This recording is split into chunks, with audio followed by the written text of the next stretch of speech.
Good evening, students.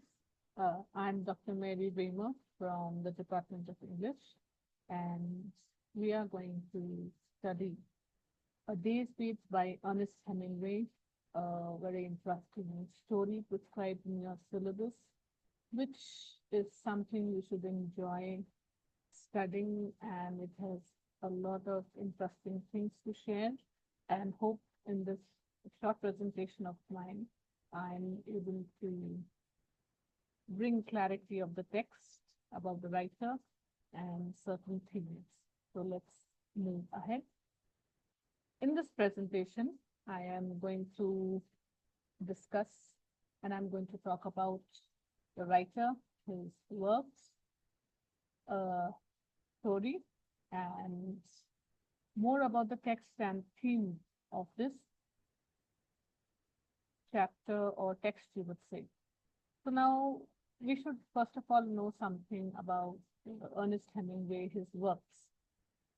So his important works are The Sun Also Rises, A Farewell to Arms in 1929, The Old Man and the Sea, one of my most favorite texts that I have studied, and I believe if you read, you also will enjoy the same. And in 1954, he was awarded the highest prize as writer, and that prize was called the Nobel Prize for Literature. Ernest Hemingway experiences became basis for his uh, several short stories. Whatever he had gone through in life, uh, all of that you will see in his text, like The Old Man and the Sea, A Farewell to Arms, and then maybe his childhood memory when we talk about the day's waits. That's something which is reflected in his writing. And when he writes, he dramatizes importance of bravery in the face of death and everyday problems. So these very small episodes of life, like you falling sick or everyday problems that we have. So that only he gives us very strong lessons of life. So here's one text that we're going to study of his. Now it's story time, and what I have tried to do is I have tried to gather an image where you can monitor and see this story while I narrate it to you.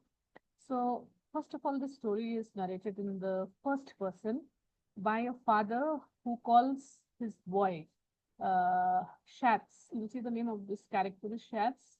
In German, the name of this boy means darling.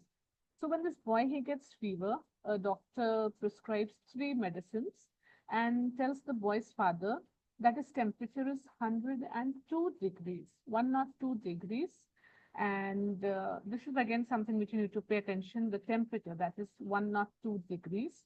The boy is quiet and does not listen when his father reads him Howard Pyle's book about pirates. So the father, because the son is not sleeping well, he wants to read out some book for him, and this book talks a lot about courage and strength and all that a young boy should have. And the name of the book was Howard Pyle's, and it's a book about pirates. So it so happens that this boy is feeling very anxious, and he tells his father that I'm okay, I'm fine, I'm okay all alone. You may go and do your work. So initially the father does not understand, and then he also wants to take a break.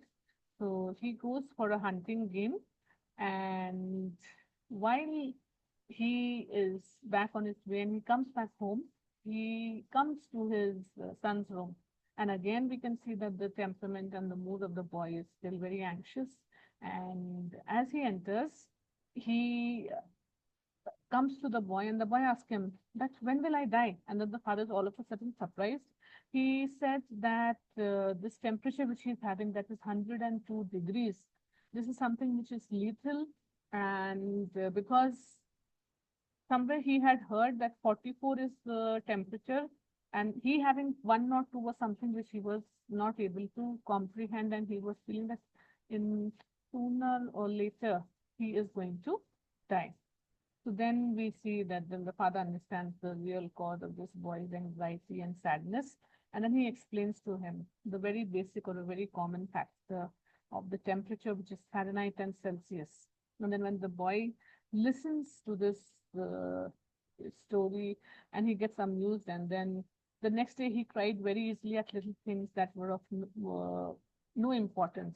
So even though you listen to the story, it talks about a father and son relationship, a boy getting fever, and misunderstanding things. But then there's a philosophical meaning also of this story. That first of all, it talks about uh, the temperament of the male personalities in the society. That how uh, a man or a boy is always surrounded with this phenomena of making the boy to be bold, even though he's having fever. And then we see that the father also is so engaged in his adventurous activities that he goes for a shoot or rather hunting, and then he returns back. So this is also an underlying method. So we'll not go much into the detail of it, but then this is just what the story is talking about, a story where it talks about certain things which we'll discuss in the future. So now coming to the text a little more in detail. This text talks about death and courage of two themes that Hemingway often writes about. He talks about the courage as a person's ability to be calm and controlled in the face of death. So he's talking about how a person, when he gets to know the reality of something which is grave and intense. In this short story, Hemingway also shows the feelings of a 9-year-old boy who, through a misunderstanding, undergoes a shattering experience. This boy is thinking about everything, how it's going to happen through his death. This misunderstanding is brought about by what may seem to be a little thing, the fact that different countries use different kinds of medical thermometers. So over here, how this misunderstanding started was, we know that in each country there are different ways of communication and standard units of information or whatever. So this was the reason for the misunderstanding. Then we talk about the experience, nevertheless, is a real crisis for the boy. He thinks he's going to die and spent the day thinking about his death.